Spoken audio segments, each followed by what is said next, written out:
আজকের যে ঘটনা ঘটেছে এটি নিয়ে কলঙ্কজনক একটি ঘটনা, নিন্দা করা ছাড়া এবং এটি যেন আর না ঘটে এরকম করে আমাদের বলা ছাড়া আর কোনো পথ নেই। কিন্তু আমি বলি যে এই মঞ্চ ৭১ কারা? এই মঞ্চ ৭১ কয়েক মাস ধরে আওয়ামী লীগের একটা সফট ন্যারেটিভ বাজারজাত করার চেষ্টা করছে। আপনি জানেন খালেদ, আওয়ামী লীগ বিপদে পড়লে মুক্তিযুদ্ধ তাদের একটা অবলম্বন হয়ে ওঠে এবং অতীতে শেখ মুজিব তাদের অবলম্বন ছিল, এখন আর সেই অবলম্বনটি নেই। কাজেই মঞ্চ ৭১ বলে জেরাই খান পান্নাকে সামাজিক যোগাযোগ মাধ্যমে এবং ১৫ই আগস্টকে ঘিরে আমরা একটা উত্তেজনা, অদায়িত্বশীল উত্তেজনা তৈরি করতে দেখলাম। আজকেও কিন্তু উনি ওনার আমন্ত্রণে লতিফ সিদ্দিকী ওখানে গেছেন, কিন্তু হোস্ট নিজেই সেখানে ছিলেন না।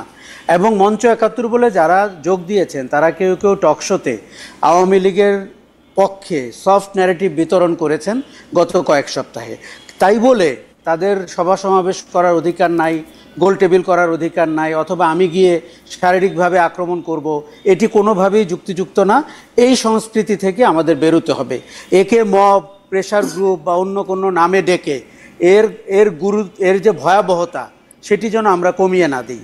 আমি শুধু একটু বলি, জাদুঘরের সামনে ইঞ্জিনিয়ার ইনামুল হক বলে এক লোক প্রতিবাদ করছিলেন শেখ হাসিনার বিরুদ্ধে। তাকে দিবালোকে এসে যুবলীগ বা ছাত্রলীগের লোক চর মেরেছিলেন। মাহমুদুর রহমান, আমার দেশ সম্পাদক, তাকে কোর্টে তাকে আক্রমণ করে রক্তাক্ত শরীর করেছিলেন, তার গাড়ি ভেঙে দিয়েছিলেন। আবুল আসাদ, দৈনিক সংগ্রামের সম্পাদক, বয়োবৃদ্ধ মানুষ, তাকে পাজাকোলো করে ওই অফিস থেকে বের করে দেওয়া হয়েছিল। ওই ঘটনাগুলো কিন্তু আওয়ামী লীগ শাসন আমলে ঘটেছিল। আজকে যারা নিন্দা করছেন তারা কি ওই ঘটনার সময় কোনো টু শব্দ করেছেন? আপনি অন্তত দৈব চয়ন পদ্ধতিতে ৫টা খোঁজ করে দেখেন, আপনি উত্তর পাবেন না। তার মানে তাদের মানবাধিকার সেন্স অথবা মত প্রকাশের স্বাধীনতার সেন্স এটা কিন্তু মুখ চিনে চিনে সিলেক্টিভ।